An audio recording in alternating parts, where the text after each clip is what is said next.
We're at a sort of standoff at the moment. And as the world is looking elsewhere, particularly to the Middle East, and as we prepare for what is going to happen in the spring when the real fighting will start again, it's very key that particularly the West, the UK and NATO countries keep their focus on Ukraine, because if Ukraine doesn't prevail, I agree with the Chief Security Minister of Poland that NATO could be at war with Russia within the next 3 years. Hamish, in the last week, Russia has ramped up their attacks on Ukraine and vice versa. Can you kind of explain to me how the situation has escalated in just the last week since around December 29th? I think on the Russian side, they have been storing up some of their precision-guided drones, their precision-guided missiles, Russia does not have an endless supply of them. And what has been very effective from the Ukrainian position is their air defense. Their air defense missiles are, at the moment, taking out about 95% of the missiles being fired at Ukraine. But Putin, I think, has a sniff of victory, and he is trying to do all that he can to try and force the hand, which is why he's throwing everything at Ukraine at the moment. And Ukraine is sort of virtually hanging on by its fingertips, why President Zelensky is asking for more ammunition, more air defense missiles. So each, particularly the Russians, are just trying to get a bit of an advantage. They see a chink in the sort of the armor, particularly the Western support, with America in particular focusing on Israel and giving them ammunition. Putin is very well aware that we have elections coming up in the UK, in Europe, and in the States this year now. There is a swing of opinion in a lot of Western countries that, perhaps the support given to Ukraine cannot endure for that much more. So that's why Putin is really throwing everything he can into it. He's got 600,000 troops in Ukraine. There are reports that they've had 500,000 casualties, which is First World War scale. Putin himself has an election. I mean, election is a bit of a comical thing for Russia. Everybody expects Putin to get 99% of the vote, but he does have an election coming up. There are people in Russia who are realizing the folly of his special military operation, particularly the oligarchs who he's really tightened up on, who can't go to their villas in the Mediterranean and around in their yachts. So I think everybody is seeing quite what an important time in the war this is. If Putin does get his nose in front in the next few months, then we could have real serious problems. Unfortunately, a lot of politicians in the West are beginning to look elsewhere. But crucially, I don't believe that anything happening in the Middle East is going to create a European war. But if it goes wrong in Ukraine, I absolutely think that NATO and the European NATO countries could certainly be at war with Russia within the next few years. Do you think there is speculation to believe that these countries, Britain, Australia, the United States, could actually be physically sending in their troops to Ukraine, like you said, because there hasn't been any of that? We actually haven't had, soldiers from these NATO countries, soldiers going in and helping Ukraine. We've been sending all of our military aid, we've been sending financial aid, humanitarian aid. But is 2024 going to see all of these Western allies send their soldiers over to actually fight? Well, you're absolutely right.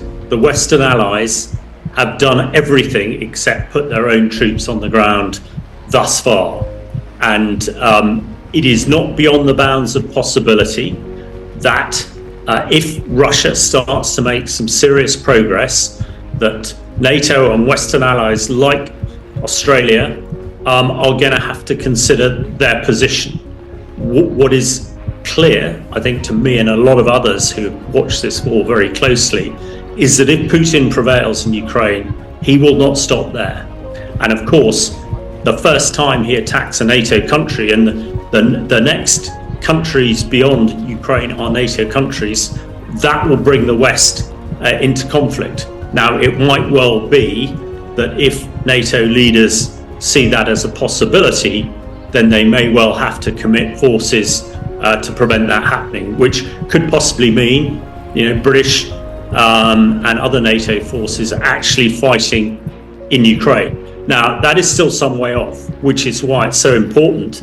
And I absolutely agree with President Zelensky, the Ukrainian leader, that West must step up its provision of ammunition in particular and other arms to Ukraine to make sure that that doesn't happen. Because there is a possibility that war will be joined in Europe with NATO, but we must do everything ahead of that to make sure it doesn't happen. Hamish, if that hypothetical situation happens, whether it's this year or next, where we've got Western allies physically going over to fight, do you think there's any reason to believe that Russia, in the face of that, could join forces with China or Iran or North Korea to, become allies to verse the Western allies? If NATO decided to fully commit to this war, I expect it would be over fairly rapidly. However, the point of Russia trying to gather allies, well, we are very clear. We understand that Iran is a very close ally of Russia. It is Iran who are providing a vast majority of the drones, the Shahed drones that are attacking Ukraine every day. And Iran has vast forces. We know that Russia is supporting Iran to flare up the Middle East, in Gaza and in Lebanon with Hezbollah and Hamas. So, it is absolutely not beyond the bounds of possibility. The one thing I would caveat this is China.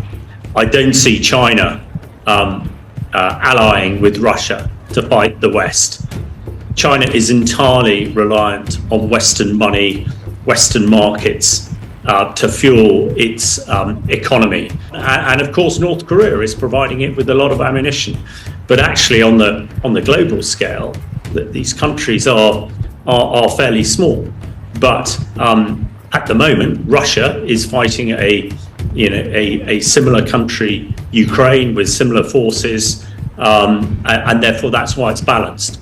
If NATO wanted to get this over quickly, it would put its full military force behind it to finish it off. But Western leaders, obviously don't want to do that. They don't want to see British, Australian and American troops on the ground fighting in Ukraine. They want to try and avoid that. But we are getting to a position where purely by providing ammunition and hardware like F-16 jets and Challenger 2 tanks, it is not doing the trick. So if things don't change in the next few weeks or months, then NATO might have to get boots on the ground.